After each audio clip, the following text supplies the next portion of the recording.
Tribalism is a baby of humanization. Let's be real. It's not a colonial thing. It's a human thing that we will exclude people depending on race, religion, gender. Why you are feminist? Because you are fighting for people who have been excluded. Sindio? And it's a baby of colonization. Sasa it's a humanization thing. Feminism is not a solution to colonial mistakes. No, she said it's colonialists came and gave ladies opportunities. Juu sisi wanaume tulikuwa tunaweka ladies wapi? How sure? Munajua usiseme how sure. No.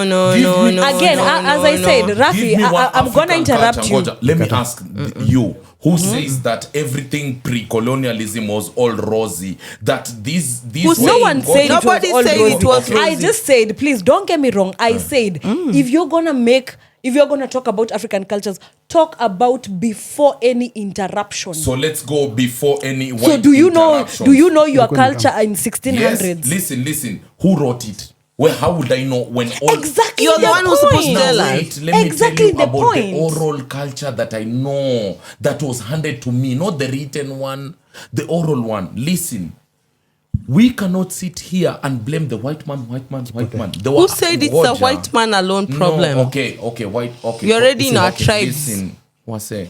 Okay, we cannot blame colonialism and slavery, whether it was the white man or other Africans. What we can do is, now we are here, how do we move our people forward?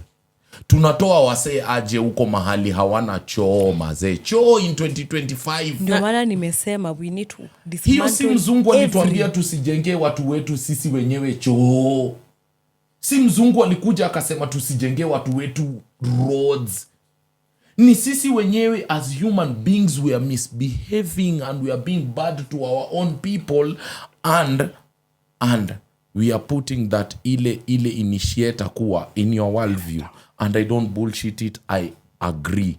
Quite a weighty issue. So maybe before I said it carelessly and casually it made you feel bad. Let me take that back and give you ile msisitizo inahitaji. Slavery and colonialism are very weighty topics, and maybe katika ile kujibu tu for the sake of kujibu I might have rubbed you the wrong way, but listen, we as Africans we need to stop victim mentality because we have everything that na hicho ndicho ambacho ninapinga, kwa sababu wasema kwamba Africans ni victims na sisi wenyewe tumepitia mambo haya yote yamefanya tuwe pale ambapo tupo leo. Kivipi? Kwani wewe ngoja kwanza naomba nikueleze jamani. Wacha kueleza. Naomba nikueleze jamani. Unaona mpaka ameswitch into. Unaona?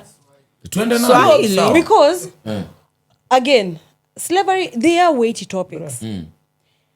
What you are failing to recognize is the generational trauma that is causing our leaders to behave like the white man. That is why it is called neo-colonialism. Thank you. Listen, you're blaming the white devil for even when he's not in charge. When the black people who are in what charge... is that? See, that's neo-colonialism. The people who that killed is neo-colonialism. The people who killed us in Africa are the people who have really killed us. Are not the white people who left who the black killed us? People. Okay, so who have killed us? The people who have killed us are the Idi Amins. No, African. Just don't call India means. Call African to African, and they've adopted what they've learned from the white man. Because it is a generational It was not something that we were doing before. Let's get off the chains. We have AI, and let's. So why do you want us to get us off the chains? So nataka kuniambia mzungu ndo ameambia Sakaja siokote takataka. So what does Sakaja have to do with that Idi Amin who umeongea naye? Like tuongelee. No, let's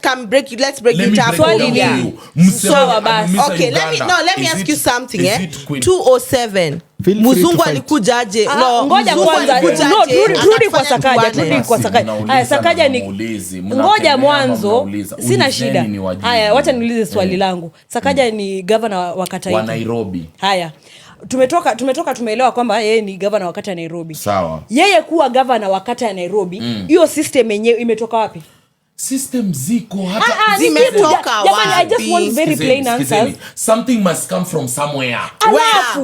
Where? For something to exist. It has come from for something to exist. It either brought to existence, by who? Adopted, skiza, by whoever wants, by who? Hata mtoto from where? Skiza, ndo mtoto atokee lazima kuwe na ovary. Yes, ni kweli. Man and woman.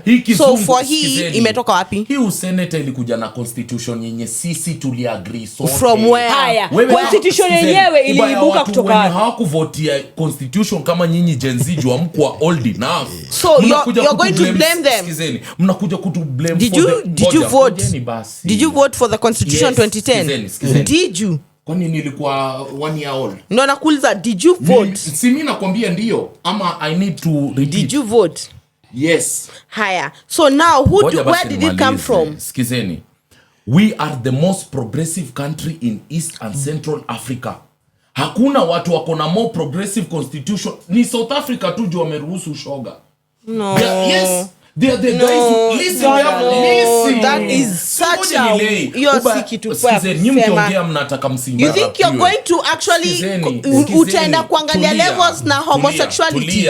Tulia. I'm saying the most inclusive constitution. So LGBTQXZ ndio inaonyesha threshold ya kuonyesha that South Africa is better than any other person. We have to be fair. No, I'm asking. If you guys require silence LGBTQ from us, may adapt you from where? If you guys require silence from us when you are talking, na hadi mimi mrasta nimenyamaza na interrupt kidogo word moja. Ndio interrupt word moja. Kwa kila statement na make uko hapo unahitaji moja. Hii East Africa niambie constitution yenye iko better than Kenya. Taja Tanzania ni kukemea sahi. TZ. Nimesema kemea. Skiza. TZ, you want to tell me mademu wa TZ Uganda. Enjoy. Skizeni. Mademu wa Uganda. Mahali Agatha ametoka. Mahali Museveni yuko ndo anasema. Tunaongea about constitution, about wasichana. Constitution. Yes. Skiza. The most progressive constitution is Kenyan. Why? Whether you like it or not. Why? Skizeni. Our ladies in Kenya. What does ladies and constitution have to do? Because the constitution. What does ladies and constitution have to do with? No, we're talking about the constitution, not about ladies or men. The ladies, whatever feminists fight for, should be fought for inclusive in the constitution. Otherwise, whatever you're fighting for, as long as you don't include it in the constitution, is null and void. Haya, so those ngoja nakuelezea juu hataki kunipea hiyo choice. Skizeni. Chapa mtu coffee. Intellectually. Oh, sorry. Tuko hapo. Yes. Skizeni. Our constitution is the most progressive. It does not discriminate on gender, sex, religion na nini. Ingia Somalia, religion ni moja. Sahi, skizeni, dada zenu kivuka boda hawezi hata enda kwenye bichi. Somalia. Walai hawezi enda kwenye bichi wasichana. But skizeni. Na hiyo, si ati ngoje ni land. Si ati ko 1000 kilometers away. We share a border with a country, ladies don't go to the beach. Haya, skizeni na wapa. Umesema ni wape? Hapa Ethiopia tu. They are in a war zone. Kwa sababu the Oromo Defense Forces wanapigana na the national government na pia akina Amhara huko juu na kina Tigre. Kwa hivyo inamaanisha when you're in a war zone you cannot guarantee the rights of women and children. They become a casualty of war. Twende Uganda yenye unasifia. When we are going to the western Uganda mahali ina boda na Congo kuna rebel group inaitwa ADF, Alliance Defense Forces, wenye they are Muslim extremist. Kawe ni Mkristo wanakuchinja. We're not talking about Saudi Arabia or Niger. We are talking about on the west of Kenya. Let's go to South Sudan mahali wanadhulumu wanawake. Are we together, my friends? You mnataka kukemea the country that has the most progressive constitution. Juati, our system of governance, tumeita some leaders senators na some leaders governors. Tulikuwa tuwaite nini? Omwami. Are you done?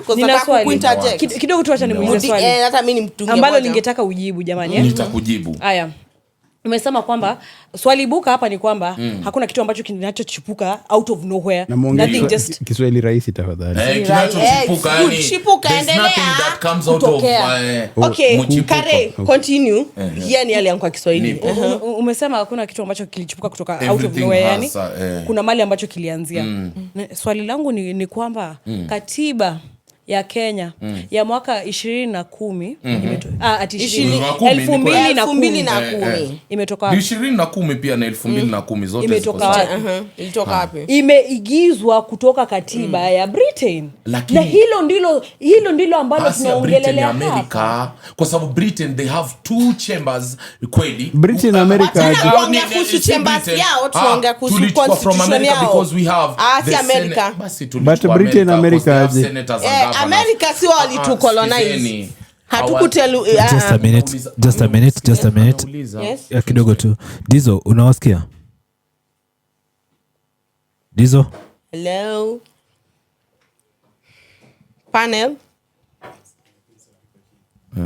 Okay. 2010 constitution, ngoja nimjibu. Uwezi eka pa mambo ya Amerika. Ngoja nimjibu. Ameuliza a very specific question. 2010 constitution was copied from the American system of government. Ngoja basi. Kidogo tu. Sisi ujibiwe alafu pinge.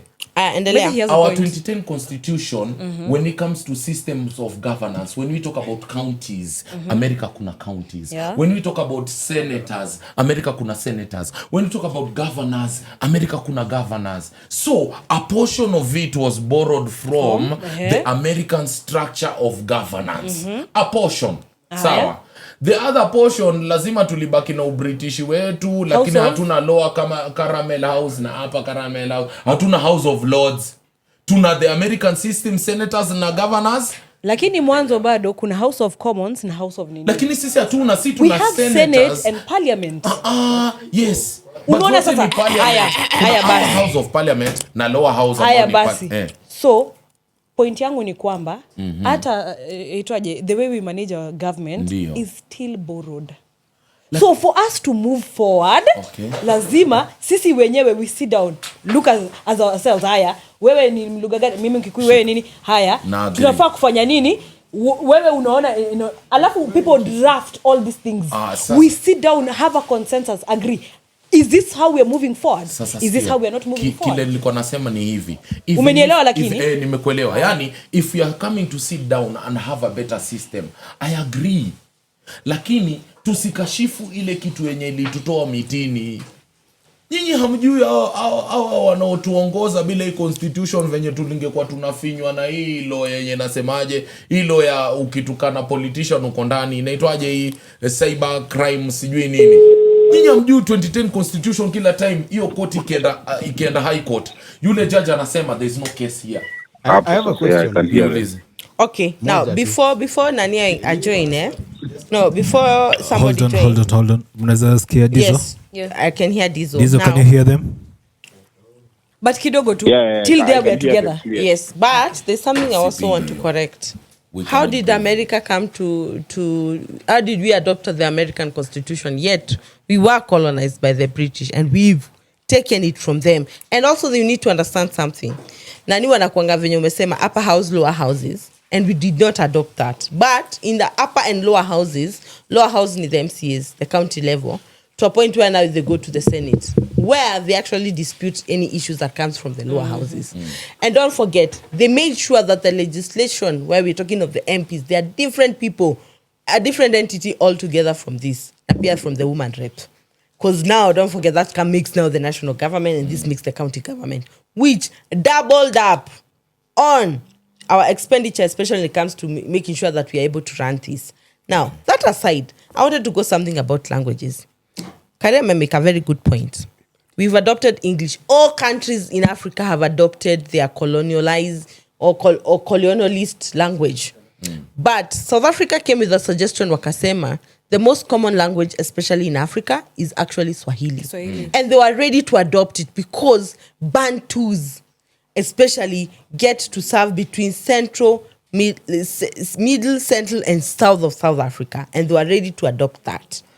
Let's not forget something else. Gaddafi was ready to liberate Africa and make it United States of Africa. Don't forget another thing, and wanasema, why I say we have woken up to this is one thing. Why are we told that Africa is one of the smallest continents? Yet, it's so big that it can feed Russia, China, America, India, and one. So already that tells you something. There has been a lot of information that has been passed down to reset our brains to think that we are inferior, primitive as you're talking about. But pale tumefika, we are ready to actually call out bullshit on everybody. And anybody has seen any movie that they say bullshit. There's a movie that actually says you call bullshit and you call it out. And that's where Africa is right now. And it's what has been shaking, especially most of the colonizers. French is actually on the shake on it. And that is why France is falling. And that is why you'll find most of the superpower countries are pushing for that world war so that they can keep us on a certain level. Because we've not been able to get, you're scientists, right? We've not been able to get like something like nuclear into a bomb. Because every other country on the other side, Asia, be it be China, be it be Russia, be it be America, South America, there are people who've done it. Now, he talked about something about Storia, Somalia. Ngoja, it's a rhetorical question, you can answer it for yourself. He talked about something about that Somalia, the ladies cannot do this and this. Can't. At the beach, they can go swim. But can I ask the question? Can I ask the question? Uliza. Now let me ask you, Middle East is composed of which countries? Saudi Arabia, Oman, UAE, Jordan, Yemen. Dubai is there, Qatar is there. Ndio. How are they able to come up with laws that allow tourists to go and swim? Blink, blink, blink, blink, blink, blink. Because hata Somalia saini mimi nikienda, si mimi ni kafir. They'll not allow me to swim. Will they not allow me to swim in their beaches? Where? Somalia. Ngoja, ndio nakwambia. Listen, ngoja. Kiza. Let me ask you, am I in my... So does it mean because Coastal region has a lot of Somalis or has a lot of Arabs and Muslims are there that I cannot go swim in the coastal? Okay, to harmonize it means you cannot take your Kenyanness in Somalia and impose... You say again that TZ is not... swali basi acha nikujibu. No, Dubai tunaweza enda hadi tukwe na nipple caps and we even swim. What he was trying to drive at is that as much as we are challenging our constitution, let us not discourage the fact that it is more progressive than other constitutions. Yes. Si ati kwa sababu the thing is right now if you decide to actually there are countries where you can't come and do things. Can't. For example, North Korea, UAE. And now imagine this. Look at North Korea, South Korea. And look at what Tanzania are doing. Yeah. It's not any different. Because for them, they call it, what do they call it? Ujamaa. That is what they do, right? Everything is for everybody. It's communism. So are we going to say that does not work? Listen, it does not work. Do you know why? Because the demography of ladies that are more successful in East Africa are Kenyan. Opinion. It's not... Listen, facts does it mean that a lady in Tanzania might not be opinionated? Facts do not care whether you know them. Does it mean a lady in Uganda is not? No. Facts do not care whether by the time you know them, you used to know them. Newsflash, by the way. Kenyan ladies are the most educated and progressive ladies. Listen, more than one these ladies. Sikatai. Now, also another news flash I want to give you. Do you see... No, East Africa. Can I harmonize the... Even not even that. But they come can I harmonize the nini? Before we go there, also want to give him a news flash, especially on that war of Congo. Who do you think are the people who are funding the war? We don't know. Look. We don't know. But the fighters are Africans. Okay. Let me say this. Kenya have an interest in it. And let me say this for a fact. In the last 2 years, Kenya have been very active in DRC. And let me say, we know what we are doing there. I don't know. But then, to be honest, let me just make a statement. We have Equity Bank and KCB working in actually DRC. I do agree with your point. In countries whereby women are oppressed, let me say that, the lack of voice, it will be so hard for them to like kupenya. Kama Tanzania, it will be so hard. Ama Uganda, it is so hard for a lady to make it. Can I finish? Pakistan, we have ladies wanasoma and it's oppression, and they have more doctors there than any other country. Yes. Are you going to say just because Islam is actually there? Pakistan with Can I finish? Can I finish? Oh, we can't compare, my friend. Can I ladies finish? There are more. They are more learned than even Kenya. Can I finish? Let Nani so finish. What I'm trying to say, this is basically height journey of the dwarfs, if we genuinely look at it. Because, okay, by far Kenya is doing more. Yeah. Or by far Kenya is more extensive or more exposed. Iyo skatai.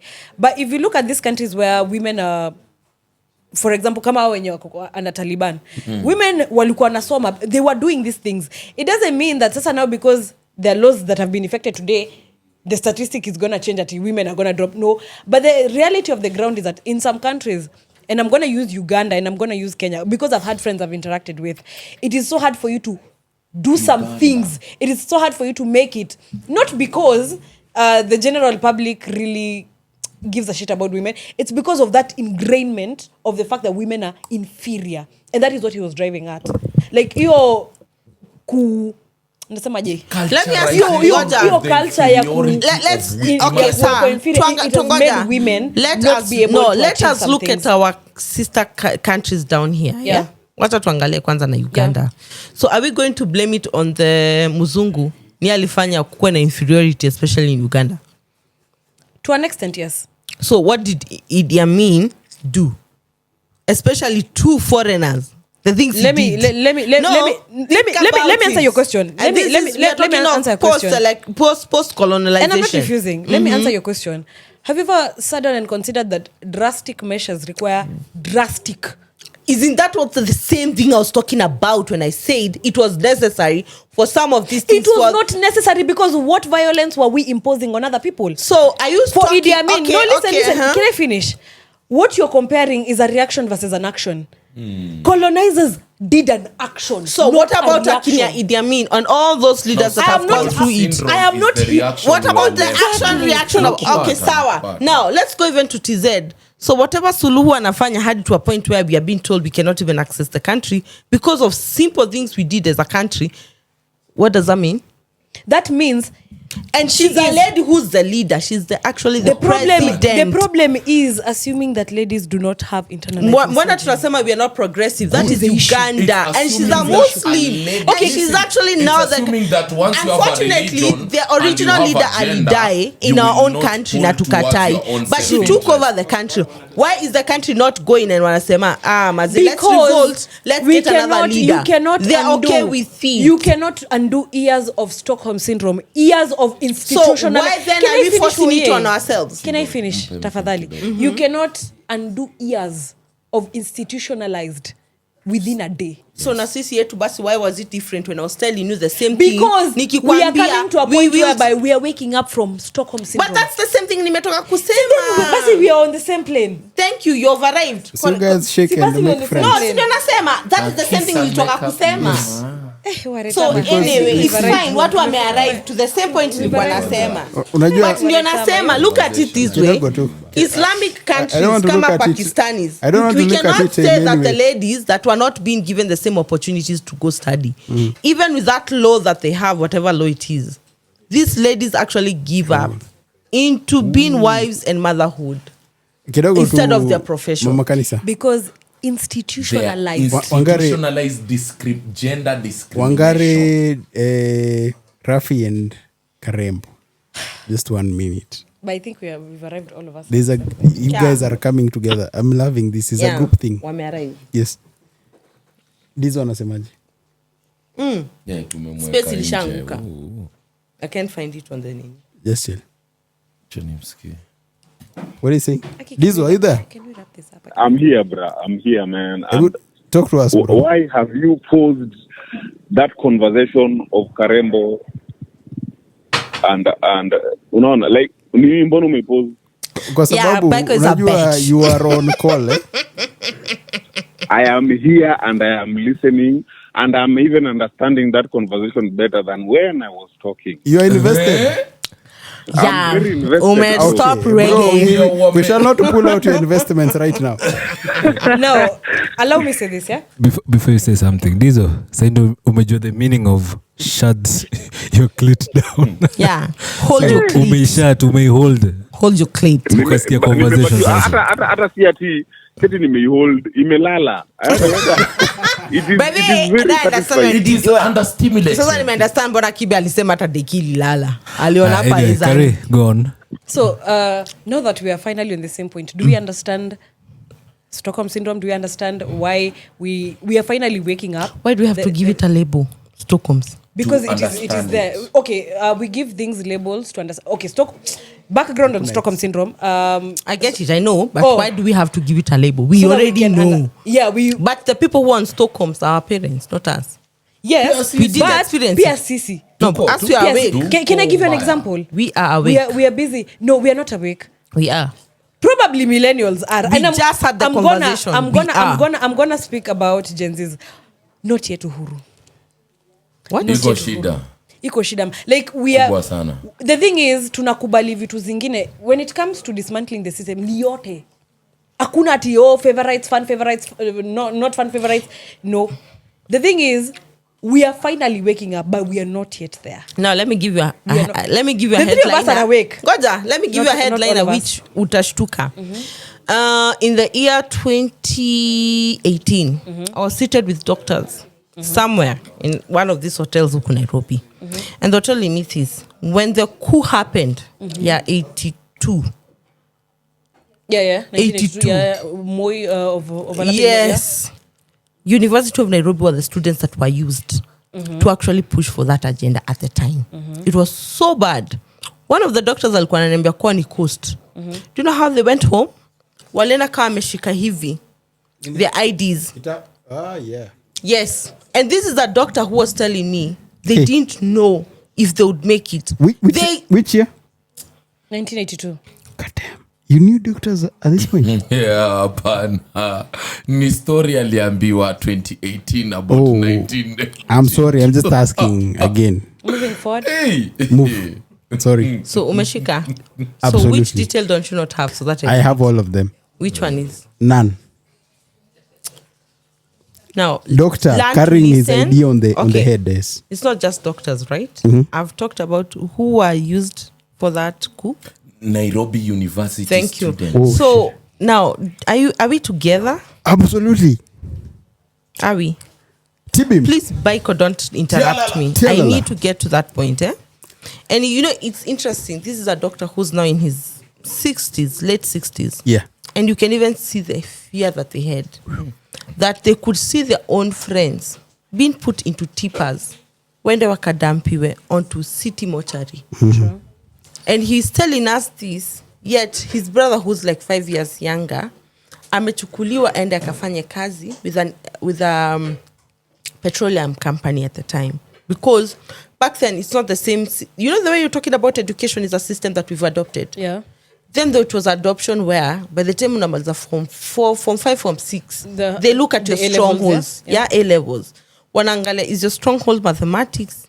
Is it sijui what? Wanajua if you're going to do medicine, accounts or whatever, ama engineering or something like Motor that. kwa socialite. So wao walikuwa wale walichukuliwa wakaenda wakafanya medicine at the time. So wao, they felt that they needed to revolt Against the system. the system. Yeah. But pale walikuwa, the only way they could get to a train station so that they go back to Mombasa is walk. Because they used to, alikuwa ananiambia, they used to, walikuwa na revolt between University Way coming all the way to Ngong Road. But wakiwa pale Ngong Road, mtu ameshikilia ID. And you know back then IDs were so big. The Kipande, yeah. Kipande system was so big. Yeah. Nakaa kibeti. And this is, and you've seen some videos that are Walikuwa there. na ID ndogo 1982. Haikuwa kipande. Kipande Were- ilikuwa were you there? 63. See, I've seen the videos. So mi nakwambia story Actually, nimepewa My na uncle a was a doctor. captain Were you in there? the coup. You're I- nakuuliza, were you being given the story or was it Sasa me being mimi given the nakwambia story? nilikuwa na coup plotter in my family. Wewe unaniuliza So if tell I us your was story there. then. So Huyu tell jamaa us your ashikwe story. bwana. My uncle, sikiza, hizo IDs Hiyo kitu iko kwa damu. Simuulizeni Oyugi bana, Oyugi ni mzee alikuwa huko. Muulizeni. So wacha nimalize. So these guys walked all the way, wakaenda railways, hata wakuchajiwa. They took the train back all the way to Coast. And then they were like, they had to wait until Wambiwe they can go back to resume back to school. And the system back then, and imagine, education system was free for them. As long as umefikisha aggregate, ulikuwa unalipwa na the government. Now look at it now. We're going to a place where free education is actually being discussed to a point where we have to go back. Parents will have to go back to their pockets na walipe. Before the free education, may I remember, we used to, was mzazi, public school used to be the school. And nilisomea one of the good public schools back then. Sahi nasikianga Ilikuwa class inaitwaje? by Karo. God. I'm just asking, Kai. Ni DB. Are you happy? Aki, What? please tuendelee uye. Please. Let's- Are you okay? So unataka itwaje? I'm just even asking. Ndio najiuliza, so what is the point of it hata nikikwambia jina? I will know. Mpisha school. So Okay, let's continue basi. Pole. nilikuwa Nairobi Karembo primary. Pole, boss. Baiko. Nilikuwa Nairobi primary. Dizo anasema Yes, I used to be in Nairobi primary. it's Okay, a good. Aki, this is so We used, unnecessary. yes, Can you it's so let's move on? unnecessary. So we used to pay about 500. Off. 500 Kenya shillings. I think for either the uniform. Not and- even uniform, it was just tuition peke. Ah, okay. 500. And guess what? You only 500 peke. So 'Cause- a parent could actually, and imagine 500 was a lot of money back then. Kidogo too. I'm asking that because okay, at one point I interacted with public school because mzazi aliambiwa ukiwa private hutaenda a good national school. So first we used to pay you pay unapewa uniform. Sijui ilikuwa unalipa how much then you're given uniform. But sasa hiyo I think it was I think it's a different system, That's why no, it's the same continuation but Which schools are ile these tu ones? ina evolve with time. Yeah, in an evolve. Yeah. Actually, you're right. Because right now, one of the public schools that I know, you pay upfront if unapeleka mtoto shule Yeah. for the whole year. Now, the minimum unalipa, nilisikia wanalipa about 50, they were paying about 40,000 for the whole year. Na huyu ni mtoto ameingia baby class. Because kunadi construction fee. Yeah. But after that, what they pay, the consistent terms after that, I think wanna give or take about 5,000. Yeah. Which is good compared to private schools, which unakuta private school mtu analipa 50, 70,000 Yeah. upwards. Yeah. So, ndio nasema, we might want to demonize some of the systems back then, but education was free back then. You had to get the aggregate for the government to pay for you everything. Now everybody is getting an aggregate, but you have to pay extra to get a slot into a facility. Moi is the best Now, president. what do you think about current? Umetoka kuongea about story kama education. Yeah. Hadi nimekaa hivi nikajiuliza. We've adapted the Moi. the new The CBC. the CBC. You've seen now what is happening. We didn't have Form 1s this year. Yeah. Will you notice? So come next year, that's when we are going to have the new guys who are going to Form 1 because ni wao wanaenda ni grade 10 ama ni grade 9. Ni grade 10, 11, 12. 9, 10, 11. Yeah, grade 9. Sindio? So they're going for 3 years in high school. Yeah. So officially it's happening this year. Like next month they'll be sitting for their exam for that whatever ndio waweze kuplisiwa. So can we? This is actually a progressive. Let me call it so because back those nikiongea about your story kwa kumbia 82 they were doing A levels. We don't have A levels anymore. Tukaingia They're there, 844. they're there but for design specific schools. Yes. Yeah. Sasa tumeenda 844 ikaisha tumeenda hii ingine CBC. It's a progressive too.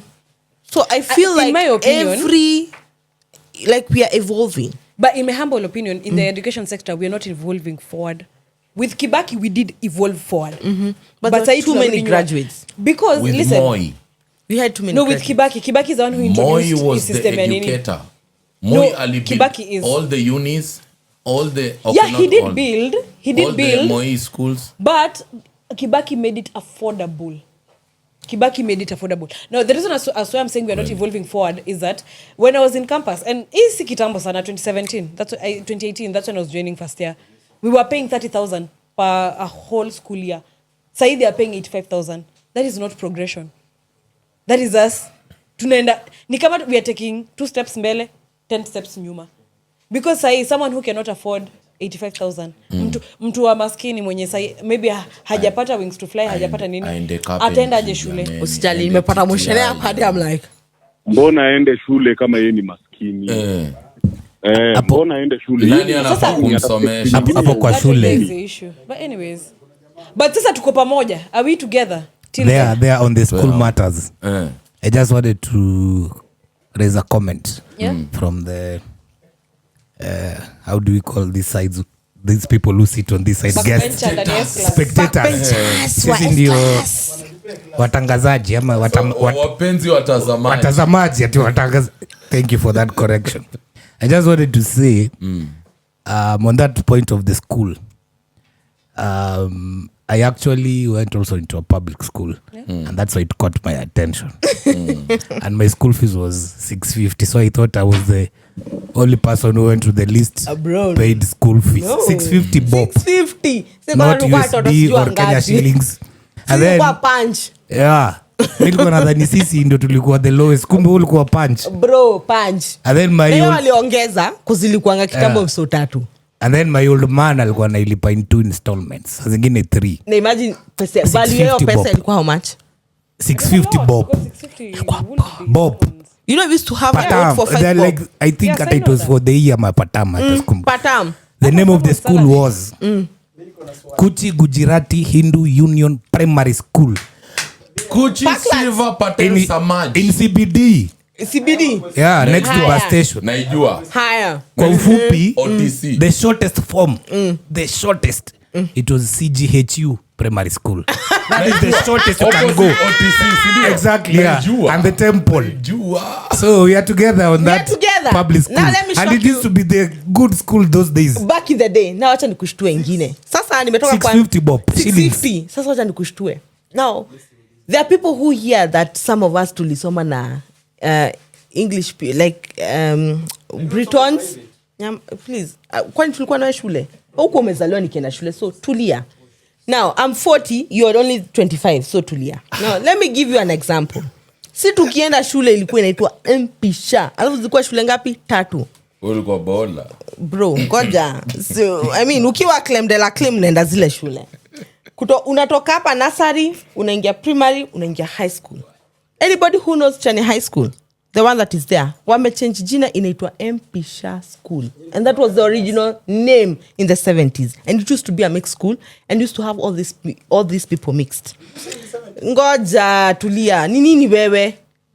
70s. Ni nini? Paiko is just a nuisance today. Now, unasikia sisi tulikuwa squad. Like, we would be like, I don't know how many kids in one school. Ile hadi inakuwa, unajua ile hadi unakaibu unaona ndio ule sistangu pale hivi anacheza kule shule, ule ndio ule ku high school. Even my cousins, I could actually point them out. They were the best schools. To a point that it was like a national school. Everybody wanted to come to Chania at the time when it used to be mixed. Unasikia people from Mandera, Coast, nini, wanakuja hiyo shule. Now, let's look at the education system. I didn't even go to that school myself.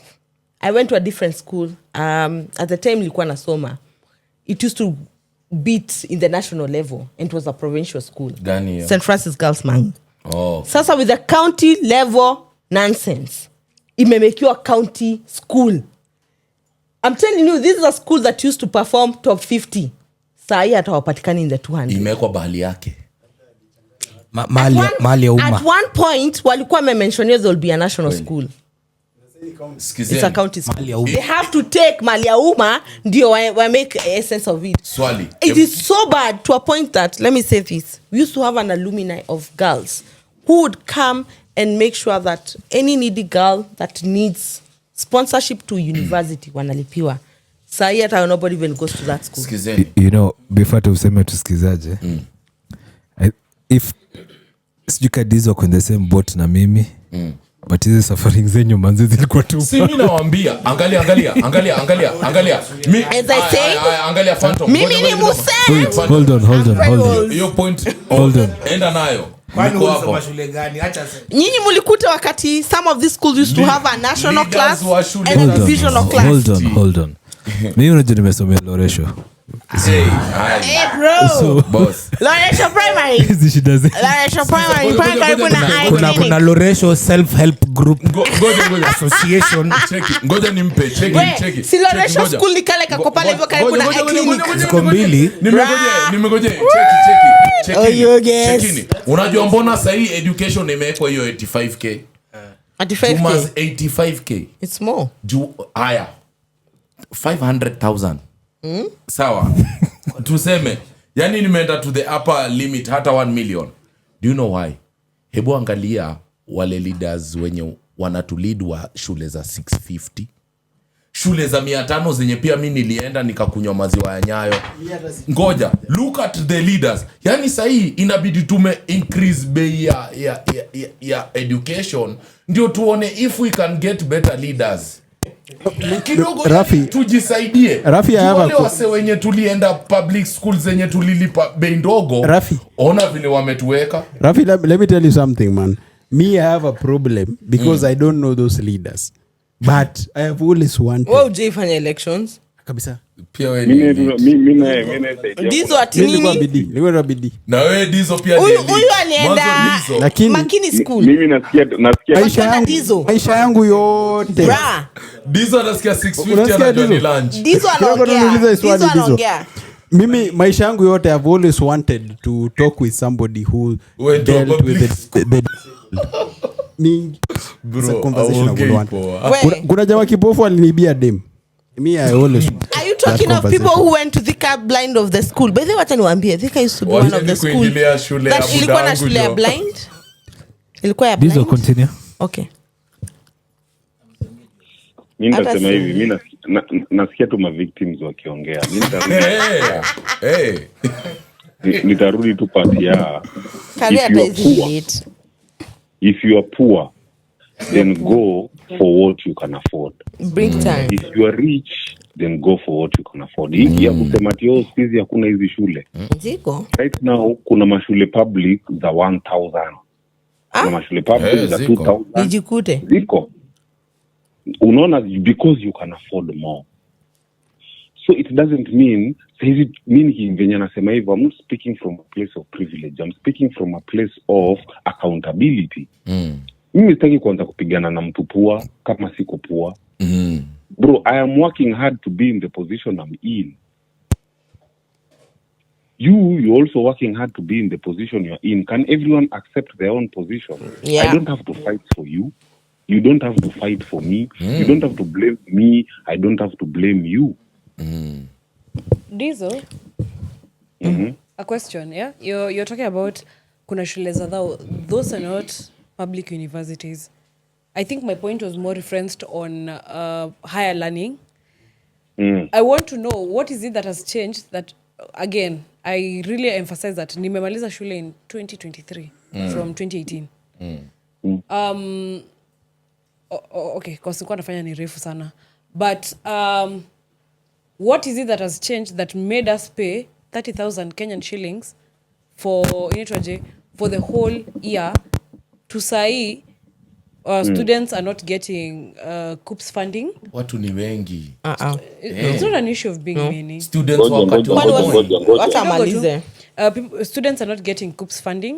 Help is slashed by half. So what is it that is happening that is making us be at that point? To a point where I don't know whether you guys will sum the budget. There's a school that was allocated 87 bob. 87 shillings, a public school. So what is it? juu Not wazazi usual, like from the hawataki kutoa government. fees. What? No, it's a story now. See, 87,000. 87 shillings. So, do we agree that corruption is What? playing a role? Yes, 87 shillings. In Kisumu, walai bilai. Endeni muangalie. I swear. Ile I ilikuwa swear. hype. I think I Haikuwa can. hype. I can. I can. Let me ask you this. 87 shillings. Hiyo hata inalipia nini? Tissue paper. I can try and support you, and also in between, try to answer you. No, let me first hear from Dizo because amesema. I just want to bring it home. Like, we are not talking about 35 years ago. Tunaongelea how many years ago? 2023 ni 2 years ago. 2 years ago. Yeah. And students were still paying 30,000 for the whole academic year. So if you say that maskini abaki kwa place yake, of course maskini atabaki place yake. There's no point maskini atawai interact na maskini hatuwezi mkuta ameenda Kempinski. Never ever. Anaweza. Atachonga waru. Aje. Siku Atachonga Musa waru ama ingie No, ndani. as Hata the level of tuache ufala. Ni watu wangapi that wameenda aside. Kempinski hapa? Nachokoza. Thank you. So- So Anyway. maskini ataingia aje? So- Siende akanuse chakula. Anyway. Wewe umenusa? Kidogo tu back to Nishaingia. Dizo. So my question will be, what is it that is making it so different for the poor? Because for me, I personally, I feel like education is a right for people.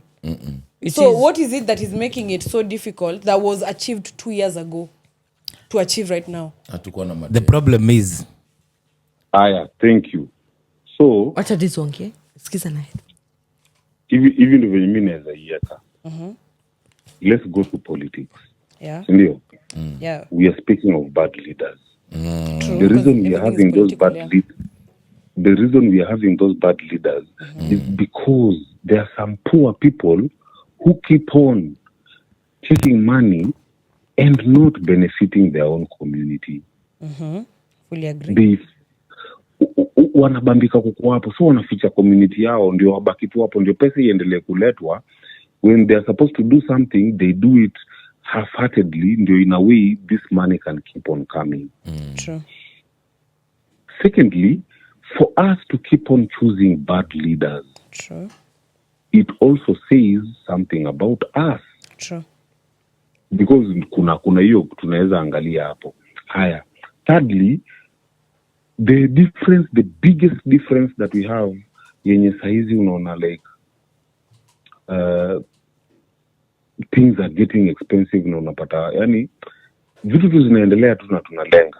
It is because of lack of accountability. Anyone who talks, they get paid. Anyone who talks, so we no longer have a voice that can come and be vocal and say, this is what is happening. True. Because the moment you reach that point where you can get that information, there's enough money to buy you out. True. Or there's enough something to scare you. True. So tukiangalia, yani tukiingia into the details, then reality ni sisi ndio tumejieka hii position tuko. True. I can give a very good example. We did a maandamano that it has never been done in this world. Hiyo maandamano ya Gen Z, it happened, but hadi paka sisi wenyewe tukaanza kusema okay, maandamano imefanyika, and then what? And then what? What we don't understand is us in Kenya, we are comfortable. For as long as tunafinywa, we will talk. The moment we feel a certain comfort or we are distracted a bit, we will conform because we are very comfortable. People just don't want to accept it, but Kenya is very comfortable as compared to many countries. If you've gone to third world countries, now go to Nepal. Was it Nepal or Manini? Nepal. Those people went for maandamano and they made sure they finished that fight. Bangladesh umeona di Nepal, wadi wana repair juzi. the country wameenda. Hai, walichoma parliament the next Uliona day hadi wakaamka, wakiripea? wakaripea kila They kitu yenye repaired waliharibu, everything. wakafagia Hadi barabara. hadi wakarudisha Imagine hiyo. guns. That is Hata wacha the hiyo ya- kind of wacha- evolution we need. Wacha hiyo hata kurepair the country. Yamtaki tuende When kuiva. they were fighting with policemen, the army came and defended them. The army. Even the police Walikuwa na fight na mapolisi before the army. hata wako came. wanashutiwa. Army wakakuja wakafukuza hao polisi. Wakasaidia kufight nao. Meaning, hao watu wote walifika to a point walifinywa as a whole country. True. There's another video paka wakipiga hadi bibi ya president. Ukiangalia without knowing the context, you'll really feel anger. na kale ka MP ka minister kalitolewa nguo kakatupwa nje. Imagine. Ukiangalia policy out of tu. context, you'll really Mimi feel nataka kwenda kupiga And nani But just to ukiingilia add, kwa hiyo context, kidogo tu, just to ukiingilia kwa add, hiyo with the Bibia president is the fact that she tried to bribe the people, wakakata, wakanza. In fact, they were not even violent with her before the entire bribing scenario. When she bribed, no, walianza they went hard on her. Yes. Imagine imagine that snap. Was it I think 10 million USD or something? I don't know. It was a very big amount. Imagine watu wamekataa pesa. They know what maana they ni want. watu gani? Au ni watu gani ba? I think that's what Ndio maana nasema we nimesema. need that. Yeah. ndio maana nimesema if you look at it out of context, if you don't understand the context, then utasikia vibaya sana. Mnapiga aje mwanamke? Mnampiga aje? Lakini ni Correct. mfisadi. Big time. Till the moment unakuja unaingia unaelezewa context, yani huyu mtu tunateseka na Tunarusha mawe. Na kona 10 million. yani tunateseka, tuna vitu hatujafanya huku na 10 inaleta million anga kwa hao nalipia watu. shule. Inaleta anga kwa hao watu. Now hiyo inatuonyesha sisi hatujafikishwa in a unity anga, hatujaumizwa sisi wote. So we can ignite a war, but we can't finish it because not all of us are suffering the same way. Yeah, not all of us are grieved. the same way. You know, because that like right now, mimi I'm in this side of Kilifi. Watu huku ukiongelesha watu huku muambia Nairobi, the type of money working in Nairobi, if it worked in Kilifi would crash. I agree. Hata saizi venye tunasema hakuna do. Dizo, Hata saizi venye tunasema Dizo hakuna akusikii. do. Dizo, there is somebody who wants to talk to you. No, I feel like Dizo should wind up first. Okay, why Yeah. then there's Yeah, somebody yeah, who's coming? Let me finish then ingie. Hata saizi venye hakuna do. Nairobi, there's so much happening. There's so much happening that hata sisi wenyewe sidhani kama tunaelewa. There's so much, and it is so much, I mean globally. Right now, there's UN in Nairobi. I don't think people really understand what it means to have the UN headquarters in Nairobi. That means Nairobi on a global scale is on the map. We will So localize. A lot of things have to change. A lot of things have to change, whether we like it or not. They are going to change by the mere fact of UN in Nairobi. No one has asked what agreement was there for UN to come to Nairobi. No one has asked that. But sisi tuko tu UN iko Nairobi. UN saizi is about to toa 44 billion to sijui nini their office. Accommodation. 44 billion. In an economy that tunalia hakuna do. We still don't understand agreement iko hapo, but tunalia nini huku kwengine hakuna do. Misdirection. Sasa ukiangalia there is so much drama happening. Ukiangalia media, sijui Millicent Omanga amenunulia mtoto wake nini. Sijui watu wameenda wapi. We have so much to talk about paka the real issues are not addressed. Now, imagine in that setup, real issues are not addressed. Then you want to come out and say, hey, you know what? We have bad leaders. Are we really being accountable? Not really. So, for me, that's my point. Like, as in, I don't think we have bad leaders. I just feel we are comfortable enough to accommodate mediocrity. Also, just to add, food for thought. We think that we have bad leaders. What if the system was designed to keep such leaders? Like the system is working perfectly. It's just disfavoring us. Can I ask Thank you. Can I say Kwanza kuna something? history yenye saizi inatoka watu wanaanza kusema Kenyatta was not a warrior. He wasn't. Sasa hebu imagine Him was a sisi wenye politician. tuligrow, imagine sisi wenye tuligrow tukijua Kenyatta ndo was among the Mau. Bro. Imagine how does that crash to us? Hebu imagine the leader you've had in your head unakuja unaambua this nigga was a bitch. This nigga was a snitch. This nigga sold you people out and earned from it. Meaning the entire concept of politics, the entire concept of leadership we have is about earning. You go there, eat yours and leave.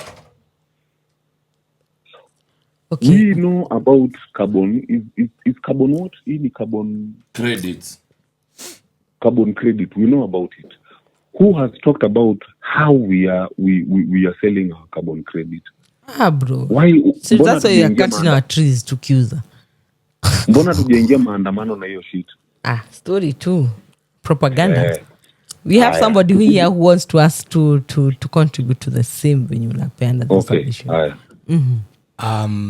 Okay. There are quite a number. There are almost like 3 topics I should contribute, but let me start with this one, which is just continue. You know, Dizo, what you are saying could spark another Gen Z protest. Because, no, I'm not saying it in a bad point of But, view. Like yeah. it's okay. Progressive. Because there's something which lacks in this country. It was civic education. If people knew what you were saying, if the masses knew exactly what you were saying, that on Monday could be another Gen Z protest. But I'm in between 3 topics. I think we have spoken so fast until we have brought in other topics which are very quite interesting, like this one for how the government is and why we don't have capitation in our education. We don't have medics getting their salaries on time and everything. That's another whole load of topic. I was just whispering to Eric here that should be an agenda for its own, like a whole day, because that has a lot of conversation going on. So I think for now, let me just comment up to that point until when this becomes another story, and then I'll speak out loudly. Governance. Now that I I'm hope told, the producer has put that as a topic somewhere. Governance. Sahau hapo. I have actually, these have actually This one andika kwa noted it. kakitabu. Here's a Nime- book. And even me, I've been pinpointing it and actually sending it to Eric, so that even me, I don't forget. Na But- mitambo isianguke. Before I lose it, I think there were 3 main conversation. We've picked quite a number. I wanted to add more so that because to continue with the flow. There is after we have settled down and the topics are over, I have an AOB-ish, so for lack of a better word, which I'm thinking can spark another conversation, a very interesting conversation, because it will touch a bit of Gen Z, it will touch a bit of Millennial. current-ish, and then you have one person here. We can try and Okay. again, for lack of a better word, put him on the spot, and and then while we gain more info, so I'll say to the producer, we wind up and then I'll bring in my OB. Okay. Kuna some topics which will continue. I don't know Which what is to fine, interrupt. which makes a lot of sense, and I think it's very So important. that winding, people can wind up, Yeah. wind up. Junior. And then I bring this new fresh topic. This is interesting. So I think we can give our final submission, especially when it comes to facts and feelings.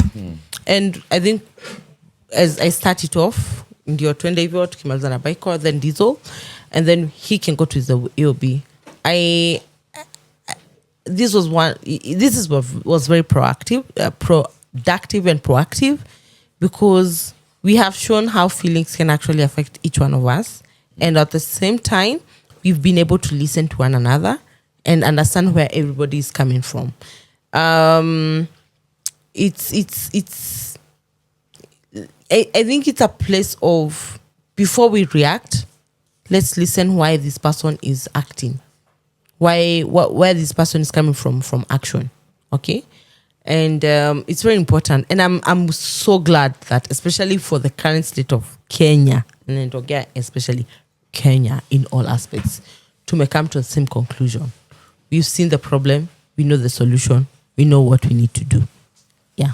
So for me, I would say, let's have our facts, put our feelings in check, and kila mtu afanye their own duty in all aspects. Yeah. Okay, as we wind down,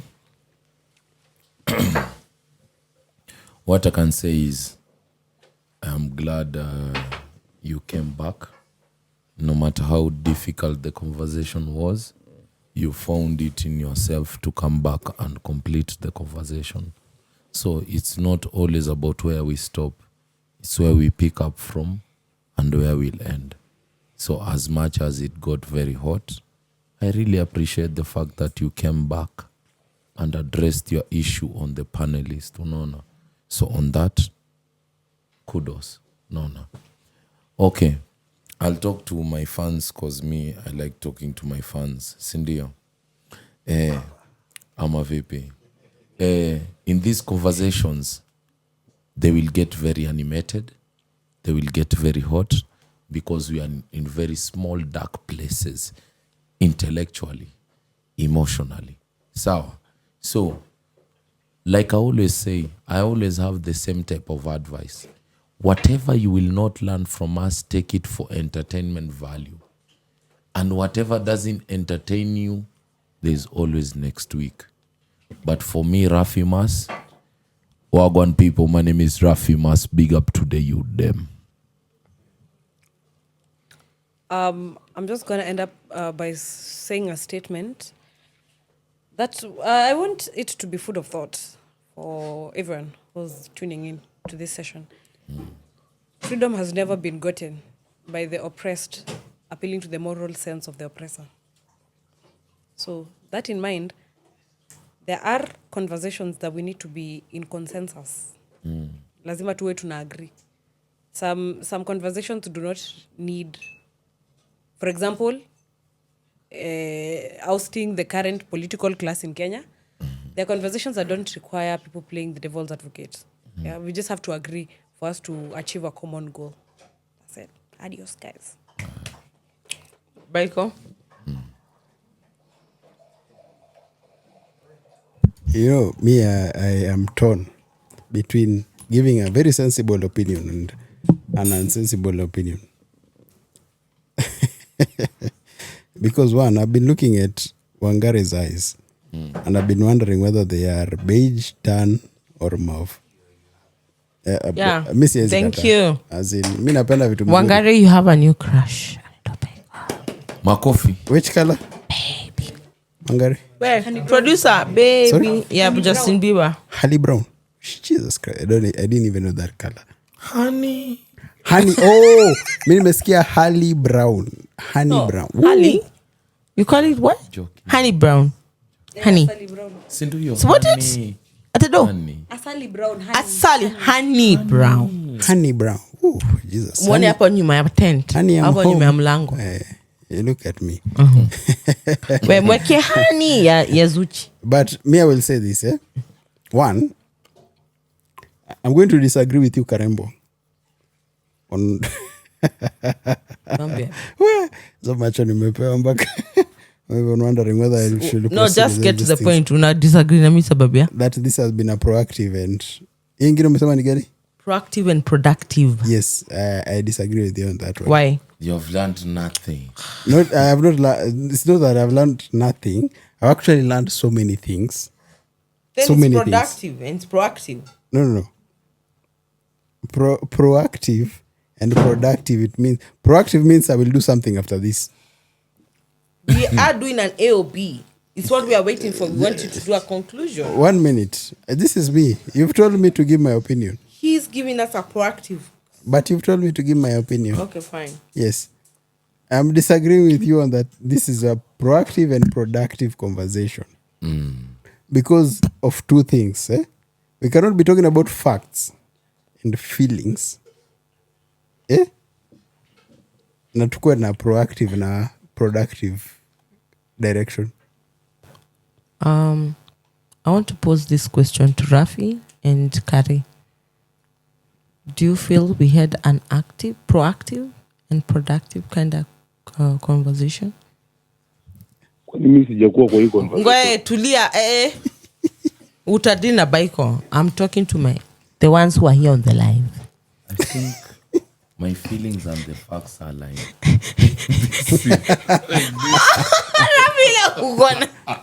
Rafi by the way ame pledge independent his allegiance to America. Unafaa kumwona na fighter jets kwa his shirt. Trumpian. Kari, what do you say? It was proactive. Okay. I'm trying to look like for the best verbiage to Be summarize. as Summarize blunt what I as want. possible. By the way, next week tuna kuinvite. I want you here. So you just let us speak. Nini sukujo mwongele. Today you've been Kari.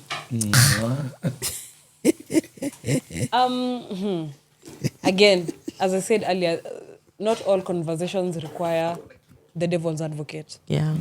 There's some conversations we just have to pull back, ask ourselves, okay, fine, because nataka kuleta hiyo opinion ingine, but at what point do we stop leaning into being the devil's advocate and being supporters of probably genocide and etc. So I feel like with some conversations,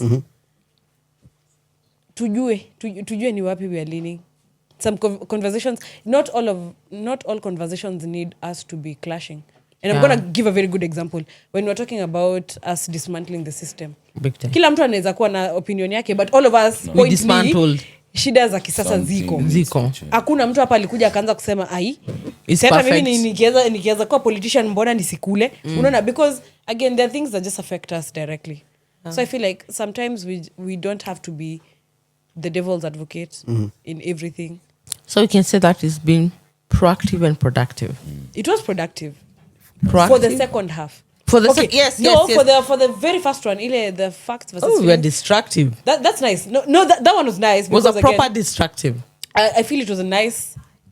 It was a proper It destructive. was a nice innuendo to what Yes. we're doing right now. So innuendo. so at the end of the day, like hiyo part ya kwanza, but that kachunk between, I'm sorry, I don't disagree. I don't agree with anything that was said in that section. The Charlie Kirk. Yeah, it was that one. Chalikak, slightly after Saila tulitoka nje ya Chalikak kidogo. Kadot. Tukarudi huku kwa racism. But then you I notice really we don't just agree. avoided all that together, right? Thank you for that. Yeah. I really feel so validated. That is what we do. I feel We so shall take validated. it in time. Like with time, we can go into that. But Wangari, can I ask you a question? Baiko is here to save. before Baiko comes in, you wanasema Ladies first. But yeah, I feel so validated with that chunk. in charge. You know, sometimes we plan things and they don't go the way we planned. But the fact that people pulled back, wakasema, we need to restructure. For me, that was nice. I really comment that, and Thank that's why you. I will say it was a productive. Nacha nikwambie hivi, there's no precedence that because mtu akona following we listen to you, so sijali. Let's have Dizo before Baiko because there's a situation going kidogo. Dizo akona one ngoja Dizo, let's have Dizo because no, there's a situation happening, so kindly Dizo Mimi nataka kusikia Baiko. Mimi nataka kusikia Baiko. Thank you. Dizo. ukidrop ni shida yako, Nakupendea hapo. simpendane. Dizo So erotic. Rafian Karembo Yes, Jose yes. kidogo Dizo take us through because niko 1% charge. Thank you, that is why. Oh. Okay. Ulipe hiyo 0.5%. Iza bro, Iza manze, Iza. Squagi 1 minute. Anyway, nikimalizia mimi nitasema hivi, like if I take it very quick. If we go to back when we talked, we had a whole show about performance and about being authentic. So in a discussion whereby you are having a devil's advocate and huo mwingine anaitwa aje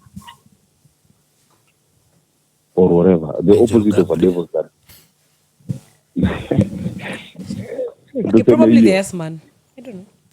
Yes. Like, as in, if let's say the discussion is this, and then there's someone who happens to be the devil's advocate, that can be it can be a performance conversation, or it can be an authentic conversation. Now, if it is a performance conversation, then it is very, very easy to say, hey, you know what? We don't have to full-time have a devil's advocate. But if it is an authentic conversation, sometimes you're just dealing with the devil. There's not even the devil's advocate itself. It's the devil. So it's not even a performing thing. It's like he'll just be on the devil's side. And on the other side, you have these people who are on the other side. We talked about intentionality. What gives weight here is the intentionality. Today we've talked about emotions and fact. What fuels this weight is the emotion. What validates this emotion is the fact. So the idea of the conversation is we don't have, actually the general idea of this conversation, we are not supposed to agree. We are just supposed to be having sensible arguments. You can have a sensible argument, I have a sensible argument, and we don't agree, and it is okay. If someone listens to them, they'll be like, but this person also has a point, this person also has a point. But when we make it in the sense of we have to agree, then sasa tutaanza kukosana because someone might think, oh, you're just arguing to argue. So it'd rather be, hey, you know what, whatever you're saying doesn't make sense. Make it make sense. If it is not making sense, then we are not taking it. But if it is making sense, then it is worthy to be debatable. It is worthy to go against each other because, hey, come on, you have your facts, I have mine. You might be a science person, I might be a religious person. With that conversation, hakuna mali tutaagree. Wewe utaniambia hii dunia ni Big Bang Theory, mimi kwambie kuna Mungu. It's not that none of us is right or none of us, or we are wrong, but we are all sensible. Yeah, so me I'd give my submission on, especially for today. I think the main content was not what we have discussed, but how we have handled the entire discussion. I think that's the content. Haiko ikuwe ati watu wa agree. As in, come on. Hapa waga tuna poke. It's poking on poking. Everyone should be poked. If you're not poked, then you're not part of the conversation. Dizo. Nimemaliza. Thank you. I think I read your mind. Si hata nilikuwa na cut short, but I think I read your mind. You're almost winding up. I'm saying it's already 12. How do you call it? AM or PM? Which one? Whichever side you want. So, I think it's time I introduce this AOB because it's going to, like exactly what you're saying, it's going to have people have different opinions, have different sets of mind, and it's going to be debatable. And then it's going to be, I think, interesting. And that's why it's an AOB. So I don't know if this was the last. Oh, sorry. So I proceed on. Okay. We'll figure out how you have this on. I know it's yeah. Okay, now this. Yeah, it's. But In short. you see, one thing I agree with with the show is this is not a show of structure. This is a show of structure. Yeah. In the sense that it's chaos. How do we I mean, yes, exactly, embracing chaos. Hey, this guy is how do we embrace in chaos? Do we take it or do we run from it? Because most of the times we have been in a place whereby we are running away from chaos. But chaos is necessary. Ukiangalia from history itself, we have been talking about chaos. Kutoka kwa kina Genghis Khan, kutoka kwa kina Napoleon, we go to Alexander the Great, from who's the Caesar, we come back to Africa in senses of akina Nabongo, akina Dedan Kimau, Kagame. We've been in chaos for a very long time. How have we been responding to it? We've been responding to it in fear. We are running away from it, but you start to realize there are key lessons in that chaos. But what are the lessons? The lessons need for us to have conversations. The reason why it is called chaos, it is because conversations had in chaos are not necessarily agreeable. Ni conversations za kudispute na kudisagree whether unajua unakuja na point yako, mimi nakuja na point yangu. Let's have it. That's how people find peace. We talk about self-actualization, we talk about awareness, but one, you have to disagree to agree. Hapo ndio watu wengi wataka kusikia juu. That's a very contradicting conversation because by the time I'm telling you have to agree to disagree in what I'm saying is I'm like taking you to another tangent. Kama Superman amekutana na kryptonite. How is he going to handle that? But uzuri tuko na Superman hapa. Hata tupeleka kwa AOB. Embrace your darkness in the rabbit hole hosted by Soft Life Dizo, The God, Askofu Papa Baiko, and Mama Kanisa Kamom Karembo. Produced and directed by Putuwine and Phantom Noir.